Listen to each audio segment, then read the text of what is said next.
We rely on Wi-Fi a lot. You're probably using it to watch me right now. Almost everything in our homes can connect to it. The phone, the computer, our watches, the Nintendo, speakers, TV, fridge, microwave, thermostat, light switches, light bulbs, air purifier, ceiling fan, Roomba, baby monitor, coffee machine, workout bike, toothbrush, garage door, car, grill, bed for some reason. The point is, it's a lot of stuff. And it includes our security systems, the Ring doorbells, watching over our Amazon packages, the floodlights that we use to watch the back door, and the kitchen cams when you miss the dog. All of it depends on that little box that you shove into the closet or the cabinet, that router. It all needs Wi-Fi. By now, you can probably see where I'm going with this story, what I'm getting at. That's right. Let's say it together. Chilean crime rings. Let's go in depth.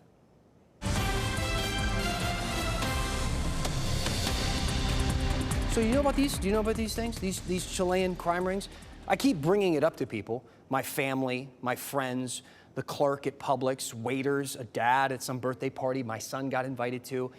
I'm not the best at small talk, but this is some really Danny Ocean level stuff, like this jewelry store in Rocky Mount. Someone broke into the store next door, cut a hole through the wall, disabled the security system, cracked the safe, left with $800,000 in jewelry, and then disappeared. Vanished. No one's been arrested. The FBI is involved, and it fits the MO, the modus operandi. These gangs, they hit these mom and pop jewelry stores and expensive homes, coast to coast, and right here in the Triangle. This is some surveillance footage from a break-in in North Raleigh. An expensive home. I mean, just look at those back steps. They're targeting these big, beautiful houses, and you would not believe how much they're getting away with. Well, we've had as high as $1 million worth of value out of one home with the property. Jewelry, precious metals, high-end items. Detectives in Wake County arrested 4 men, 3 from Chile, 1 from Argentina. But it took a year to catch them. And during that time, they're suspected of hitting more than 20 high-end homes in just Wake County alone. I called around to police agencies all over across the Triangle, and nearly all of them have cases that fit the MO of these Chilean crime rings. What is the MO? I thought you'd never ask. How about this headline right here from the New York Post? South American heist rings target luxurious homes, wear ghillie suits to remain unseen. Ghillie suits. Do you know what a ghillie suit is? Probably not, since you're not a Navy SEAL or a Swamp Thing.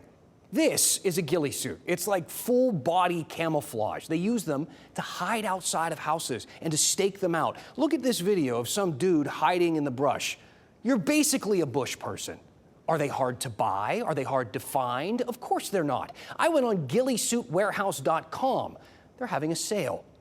In fact, these groups, they buy lots of this little spy stuff online, and it can be extremely effective. In LA County, a victim found a surveillance camera in the shrubs that looks like a plant. I found multiple stories where the police were finding these plant cams after crimes. In Detroit, detectives say that they have used things like trackers on cars. So when you're at work or the gym or at dinner, they track you, and then they make their move when you're away. In Charlotte, police said in some cases, it looks like the suspects used cell jammers to disarm alarm systems and cameras, which can also stop some alarm systems from calling police. I talked to a security expert about this. He says these Wi-Fi jammers, like the one here, they will overload your system with signals, and that disconnects everything that is connected to it, like the cameras. And there are videos about these things all over the internet.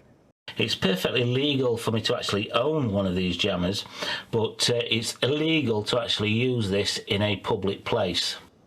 Oh, my Wi-Fi jammer? That's for decoration.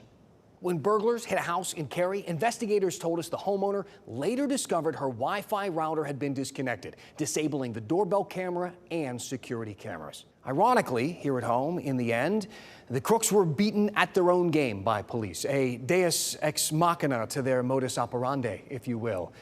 Et tu, Brute.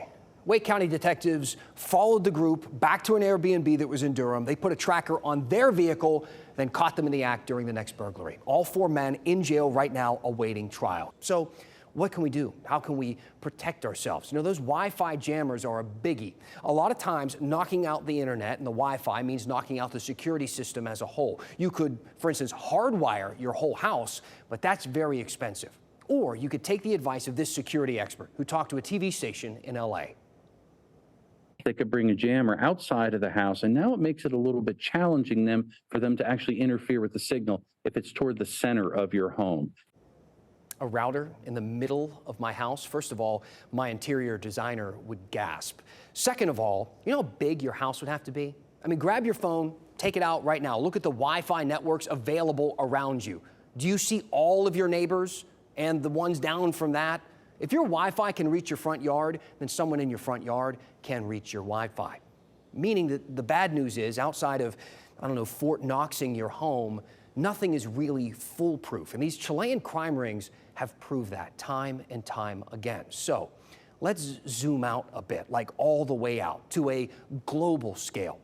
You see, many of these burglars are entering the country legally using a special visa.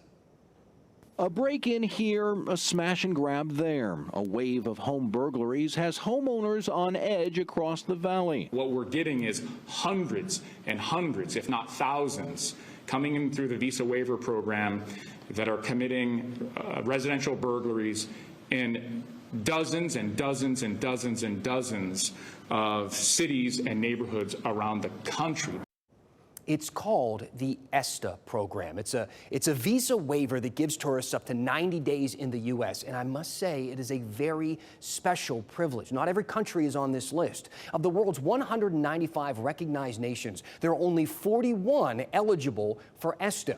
Japan's been VIP since 1989. Liechtenstein joined the club in 1991. And Chile got past the velvet rope in 2014. But this is where it gets a little weird. You see, when you apply for a visa, they do a background check on you. But apparently, Chile wasn't playing by the rules. And last summer, then Speaker of the House Kevin McCarthy called them out on it.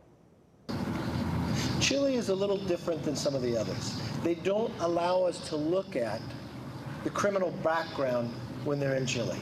See how that can be a bit of a problem? He actually called Homeland Security to restrict travel from the country, and Chile responded almost immediately. Here's a story from just a week later after he said that in Reuters. The foreign ministry was quoted as saying, "We have given assurance, DHS, that the criminal records will be shared in order to prevent criminal tourism."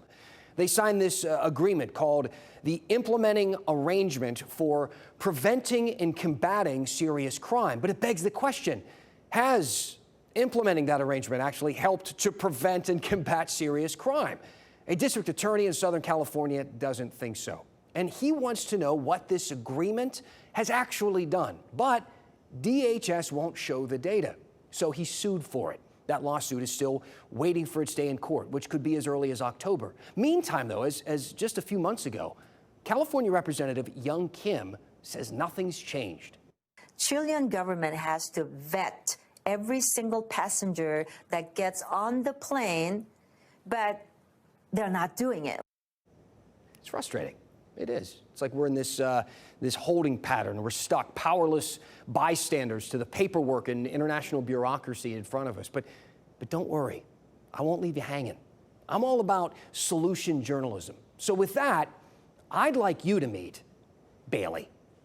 Look at this towering figure here. Do you notice how she's standing, kind of flexing on you? That's what they call a power move. You see, one of the best deterrents for burglars is a dog. According to the U.S. Department of Justice, homes with dogs are less likely to be burglarized than those without. And Bailey just so happens to need a home to protect. She's one of many dogs at the Moore County Animal Shelter right now, where they are recently at capacity and waiving adoption fees because of it, including Frank Sinatra. He's still growing, just a pup. Give him time. He'll be scary here any moment now. But again, if you're trying to stop some, I don't know, Danny Ocean level theft, what better way than to do it with old Blue Eyes? Let me know what you think. Send me an email at dan@WRAL.com. Tell me what's on your mind, and we'll go in depth.